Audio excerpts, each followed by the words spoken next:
The moment you put it down and don't rush to pick it back up, something shifts. You breathe differently, not deeper, just without managing how it sounds. You speak differently, not louder, just without filtering every word through how it might make others feel about your capacity.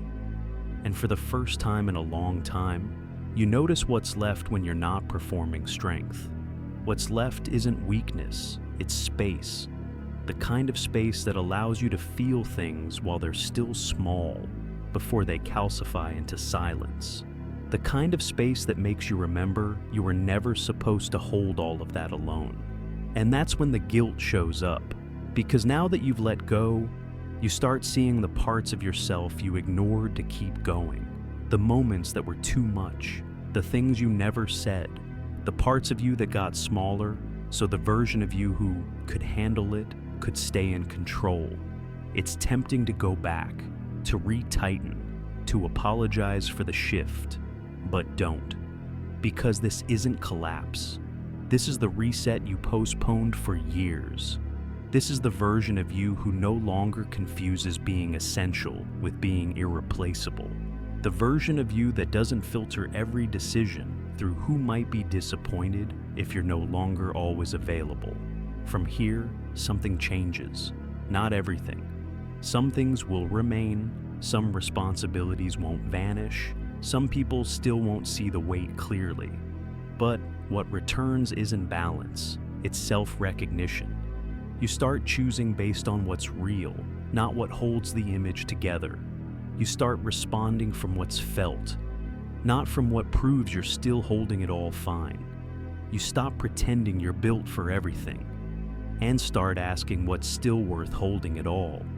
And maybe you pick some of it back up, but now it's different. Now you've named it. Now you can share it. Now you can walk slower. Now you can say, I can carry this, but not like that. Not in silence, not alone, not at the cost of myself. That's not weakness, that's correction. Because the real shift isn't in what gets carried, it's in how and in what gets left behind for good. And once the pretending ends, you don't lose strength. You just stop spending it on looking like you don't need any. That's when real capacity returns. Not to keep proving, just to keep going without hiding what it costs. No one offered, no one stepped in, so it got carried. Not because it was light, not because it was manageable, because dropping it wasn't an option. There wasn't a conversation, there wasn't a scene, there was just a quiet moment where something had to be held, and no one else moved, so the body did. The mind followed, and what started as a reaction slowly became routine. That's how it begins, with silence, with a small transfer of weight that no one else notices.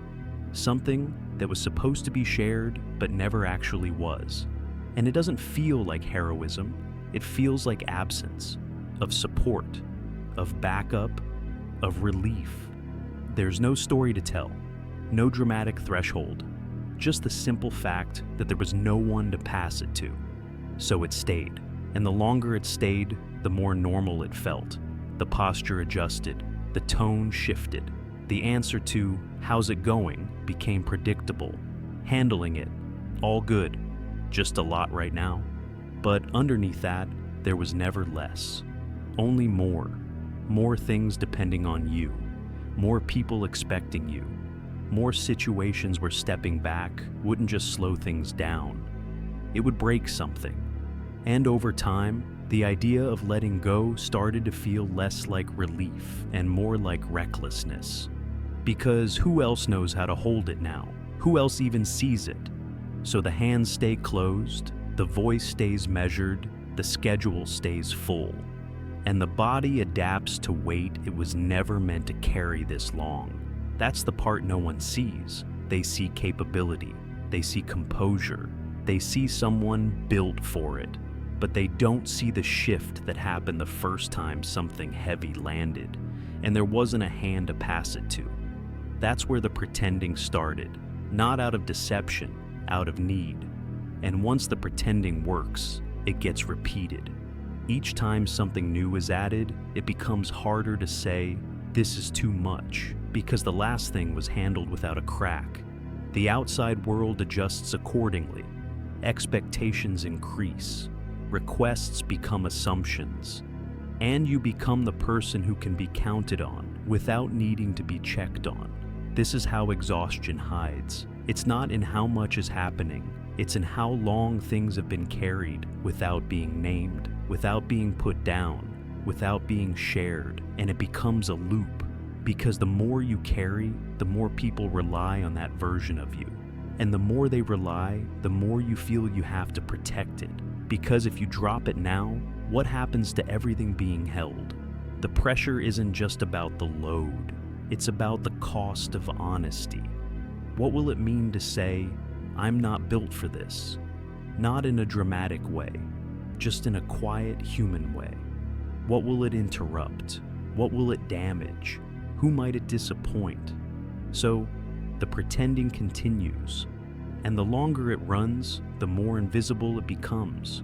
Now, it's not pretending, it's identity. You're not just the person who handles it. You're the person who never breaks, never slows, never questions the weight of what they're holding. And the truth? By this point, even you don't question it. Because the idea of stopping no longer feels like an option. It feels like collapse. So, the performance stays. But it's not for applause, it's for containment. To keep everything functioning, to make sure no one sees how close the edge actually is. And that closeness isn't loud, it's subtle. It's forgetting how long you've been tired. It's responding late to people who care. It's snapping at things that didn't used to bother you. It's losing track of what used to feel good because fine is all that fits now. That's the cost of holding it this way. Not failure, but compression. You still get things done, still show up, still answer messages, still meet the deadline. But what you lose is space. Mental, emotional, internal. You stop thinking about what you need. Stop asking what's sustainable. Stop noticing how much of this was built out of lack, not strength. Because when you carry too much for too long, it's easy to forget you never actually volunteered for this. You just happened to be there when no one else moved. And once it became yours, letting it go started to feel like betraying the version of you that stepped up.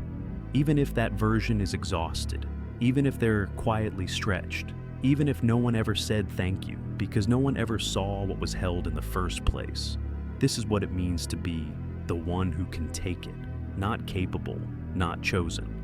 Just available when someone needed to carry it and everyone else looked away.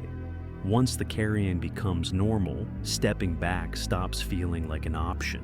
Not because it wouldn't help, not because the weight is easy now, but because the identity that formed around holding it doesn't leave space for anything else. By now, things are built on you. Plans, people, systems, dynamics. And even the smallest pause can feel like an interruption you can't afford to make. So, the load stays, but it doesn't just stay physical. It spreads into how you move, how you talk, how you say it's fine without meaning it. How you talk yourself out of needing anything because needing something means someone else has to carry it, and you've been on the other side of that. So you keep showing up, keep delivering, keep adjusting, and the adjustment starts to become instinct. You preempt problems before they surface. You clean up things no one asked you to. You see everything that might fall apart and catch it before anyone notices. From the outside, it looks like capability, like you're built for this, like you're fine. But inside there's no margin, not for questions, not for slowing down, not for showing even a fraction of the actual weight. Because if you do, people might step back.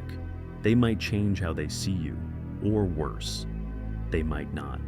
They might say, "Same here," and keep piling on because you've trained them to believe you can take it.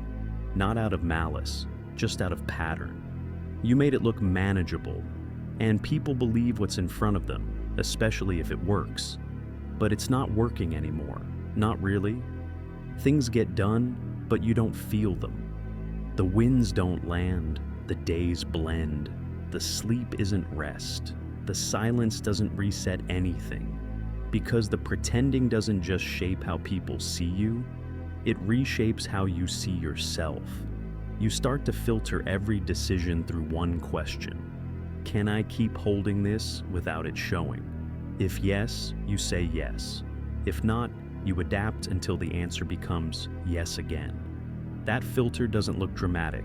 It looks efficient, capable, even admirable. But it's not. It's control, and control doesn't come from stability. It comes from having no other option. Because when there's no one to hand it to, there's no room to fall apart.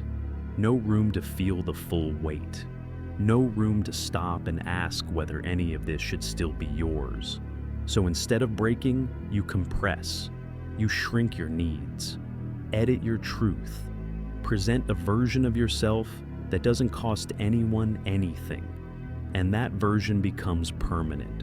Not because it feels good, but because it's the only one that still feels functional. But that function has limits. Eventually, things start slipping. Not in ways that others can see, in ways that only you can feel. You start forgetting how to say what you want. You stop asking questions that might change anything. You let people assume you're okay because explaining would take more energy than just nodding and moving forward. And slowly, the pretending you built for survival starts feeling like a cage, a quiet one, a clean one with windows and movement and routines that all make sense. But still a cage, because nothing that's held this long can be carried forever. And when the moment comes where the weight finally outpaces the image, something breaks. Not loudly, not all at once, but a pause becomes longer than usual.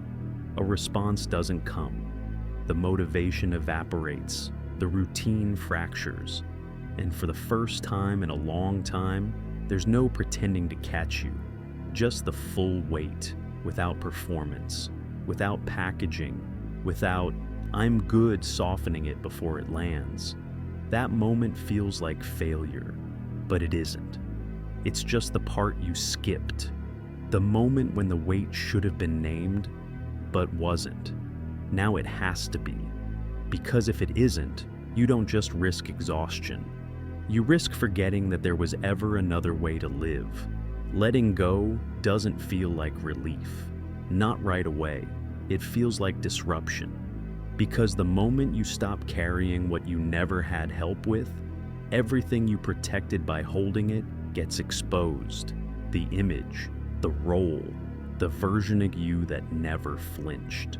It's not just the load you're setting down, it's the identity built around holding it. And the world around you has adapted to that version. So, when you stop pretending, the reactions don't always match the moment. Some people step closer, others step back. Some look confused, a few stay silent, not out of malice, but because you've trained them to expect the version of you that didn't show strain. Now that strain is visible, and people don't always know what to do with that. They might call it burnout. They might say, just take a break. They might not say anything at all, because for them, this is new. For you, this has been building for years. But here's what matters.